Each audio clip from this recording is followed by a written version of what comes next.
Hi guys, this is Pamela from memphisfoodtrotter.blogspot.com. Welcome to my channel, Memphis Food Trotter, and this is my redemption video for my Pamela Fear Not series. I'm going to link my failure video of when I tried to do a Japanese Portuguese Castella cake on the stove. So we're going to try and see if we remedy a few things, and I have all the ingredients laid out for you. We have egg yolks, egg whites, which are over here, cake flour, oil, vanilla, salt, and milk, along with sugar. And this time what I did differently was I buttered the pot with not cold butter, but I used ghee to hopefully prevent it from burning like last time. So I'm going to put a link of my video from last time and we'll see if I redeem myself. In a small bowl, mix together vegetable oil, milk, and vanilla extract. Set this aside. In a large mixing bowl, you're going to beat 4 egg whites until it's nice and bubbly. You're going to need about half a cup of sugar. We're going to divide it into 3 portions. Add the first portion in now and beat in with your egg whites. Now add in the second portion of your sugar into the egg whites. Now add in the last portion of your sugar into your egg whites and keep beating. Remember, the total amount was only half a cup of sugar.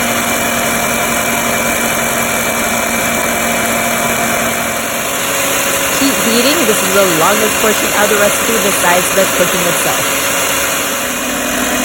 You will start to notice that at some points your liquid will start having this beautiful white color to it.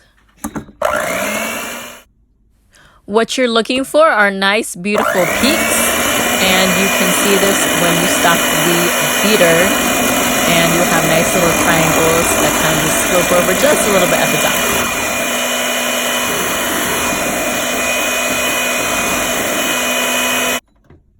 Once you're happy with your peaks, you're going to add in 5 egg yolks, and you're going to slowly incorporate this in and mix them in using a whisk to keep it aerated.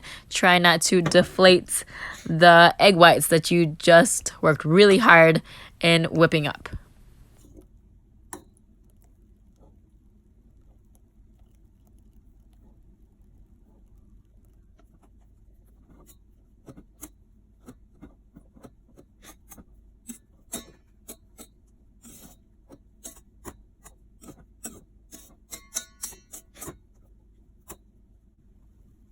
Once the egg yolks are mixed in nicely with the egg whites, then sift in about 3/4 cup of cake flour.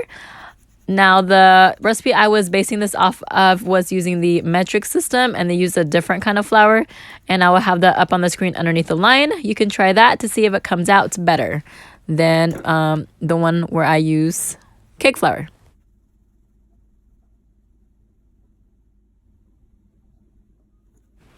Carefully using a whisk, mix in the flour into the egg mixture. This will be your batter. So make sure there's no flour showing, there's no lumps, and just make sure everything's nice and smooth. The original recipe says that it should look like ribbons falling from the whisk once everything's done.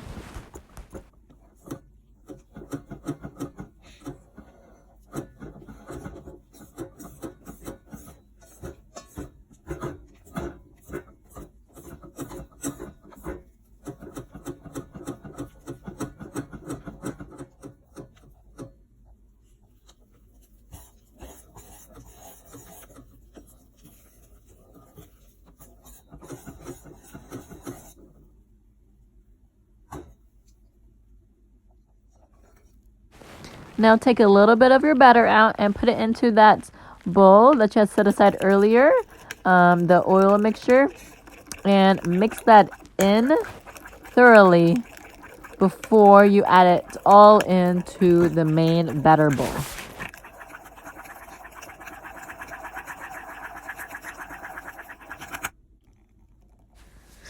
Now pour in that mixture into the main batter bowl. And again, you're going to just whisk until everything's nice and smooth and incorporated. Again, we use the whisk so that it stays aerated and doesn't get deflated, since it is a sponge cake. And it should be nice and springy. Now we're finally ready to put the batter into our prepared pot. Again, this was a non-stick pot, and I had greased it all with ghee and then put parchment paper on the bottom and the sides. Now you're going to use a chopstick and to swirl it around the batter so that it evens it out. And then once you do that, what you're going to do is you're going to need to kind of hit the bottom of the pot on the table or counter so that all the air bubbles get out of your batter.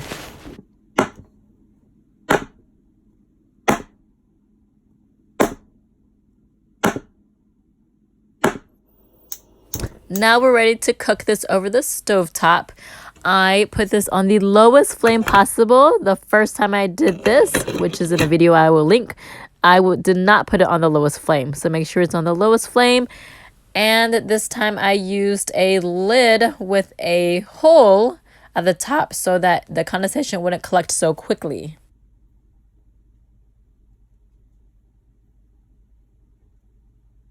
So it's been about an hour, and I kept sticking my chopstick in to test, and it would still come out raw, but I was scared about burning. So I decided to cut out another circle of the parchment paper, stick it on a plate, flip the cake out, and then put the original top parts, which is a paler color, to stick it on the bottom so that the bottom will cook. And so I'm gonna reveal what the other part looks like. So it did get a little darker on one side,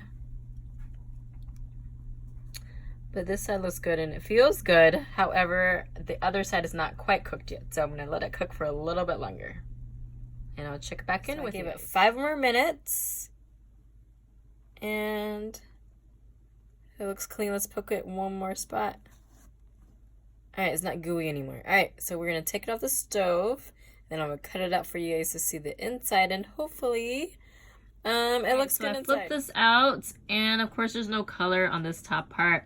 I got a little impatient, and I was, again, traumatized from the first time I tried to make this where it was just burnt all the way around. So at least this time it's not completely burnt, and it did actually cook for an hour instead of last time was maybe 25-30 minutes. So I'm gonna try and cut a little triangle out to see and show you guys what it looks like inside.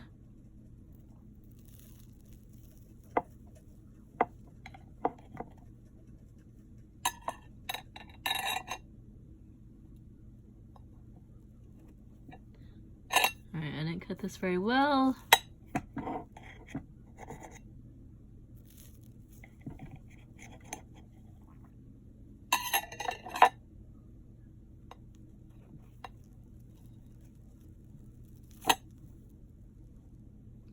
Alright, this is what it looks like. Clearly, this top part needed to be cooked a little bit longer. However, most of it looks pretty good. This looks way better than my first attempt. So although it wasn't completely perfect or as well as I would have hoped for, it definitely surpassed my expectations as far as what happened last time. So there we go. We have Japanese sponge cake, and hopefully I can improve upon this and it will be somewhat like the video next time, or the original video, which I will link in my description box, the original recipe, as well as some of my other food videos. And so hopefully this will show you guys that if you're scared about doing a recipe, try again. This is my second attempt. Hopefully third time will be a charm. All right. Until next time, please subscribe. Thank you guys for watching. And again, check out my description box for all my other links. And I'll see you guys next time. Bye.